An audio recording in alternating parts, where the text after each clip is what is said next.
राखी पौर्णिमेच्या पूर्वसंध्येला नाशिकमध्ये एक अत्यंत हृदयद्रावक आणि दुर्दैवी घटना घडली आहे।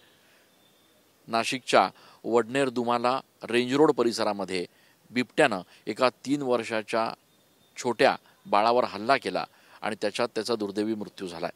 आपल्यासोबत हे सगळे त्या लहान बाळाचे नातेवाईक आहेत, ज्यांनी खरं तर रेस्क्यू ऑपरेशनमध्ये पोलीस प्रशासन आणि वन विभागाला मदत केली आणि एकूणच गेल्या अनेक दिवसांपासून या संपूर्ण परिसरामध्ये बिबट्याची दहशत बघायला मिळते आहे।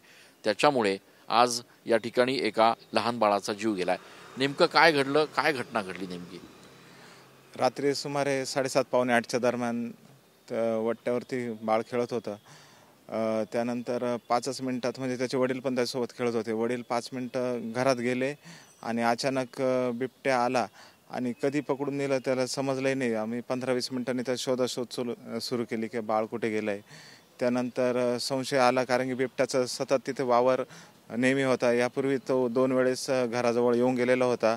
आम्ही वन विभागाला यापूर्वी कल्पना त्या गोष्टीची दिली होती की योग्य ती कारवाई केली पाहिजे आणि त्यानंतर सर्व ग्रामस्थांमध्ये ही बातमी पोहोचताच तर सर्व ग्रामस्थ तिथे मोठ्या संख्येने 2-2.5 हजाराचं मॉब त्या संख्येने शोध मोहिमेसाठी करण्यात आला। तिथे पोलीस प्रशासन असेल, वन विभाग असेल, परिसर असल्यामुळे त्याची परमिशन लवकर मिळत नव्हती, पण त्यांनी परमिशन लवकरात लवकर परिस्थिती बघता परमिशन देऊन त्या थर्मल ड्रोनच्या सहाय्याने ते बाळ शोधण्यात सहकार्य झालं। सर्व ग्रामस्थांचं मोठ्या प्रमाणात तिथे शोधाशोधमध्ये सहभाग होता। एकूणच गेल्या अनेक दिवसांपासून खरं तर वन विभागाला सूचना केल्या जात आहेत, मागणी केली जाते की या ठिकाणी पिंजरे बसवावेत किंवा अधिकाऱ्यांनी तात्काळ त्या ठिकाणी काहीतरी कारवाई करावी। बिबट्याचा वावर सातत्याने आहे। हो सर, आता साधारण मी माझं घर त्यांच्या घरापासून साधारण 100 मीटरच्या अंतरावरती आहे। पहिल्या दिवशीच माझ्या म्हणजे चुलत्याच्या गाईचं बछडं आहे छोटंसं, त्याला पकडलं होतं। तर घरचे होते, त्याच्यामुळे ते सर्व एकत्र आल्यामुळे ते सोडून पळून गेलं। तरी माझी वन विभागाच्या अधिकाऱ्यांना किंवा जो प्रशासन असेल त्यांना ही महत्त्वाची कळकळीची विनंती आहे की याचा खरोखर बंदोबस्त करण्याची खूप गरज आहे।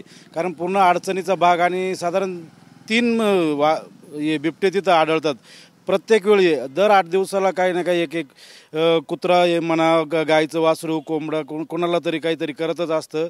तरी आमची कळकळीची विनंती आहे का याबद्दल काहीतरी उपाययोजना करावी अशी विनंती। आपण बघतोय की वन विभागाकडनं तातडीनं या संदर्भात कारवाई होण्याची आवश्यकता आहे। खरं तर हा वडनेर दुमाला रेंज परिसर म्हणा किंवा जय भवानी रोड या ठिकाणी सातत्यानं बिबट्याचा वावर बघायला मिळतोय। नागरिकांमध्ये दहशतीचं वातावरण आहे। नाशिकच्या जय भवानी रोड परिसरात तर गेल्या अनेक दिवसांपासून नागरिक हे रात्रभर त्या ठिकाणी पहारा देत आहेत।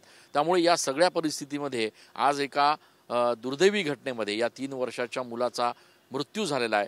अशाच घटना पुढे होऊ नये यासाठी वन विभागानं आता तातडीनं पावलं उचलण्याची आवश्यकता आहे, अशी सर्वसामान्य नाशिककरांची देखील इच्छा आहे। कॅमेरा पर्सन खुशाल पाटीलसह मी चंदन पूजा अधिकारी, TV9 मराठी।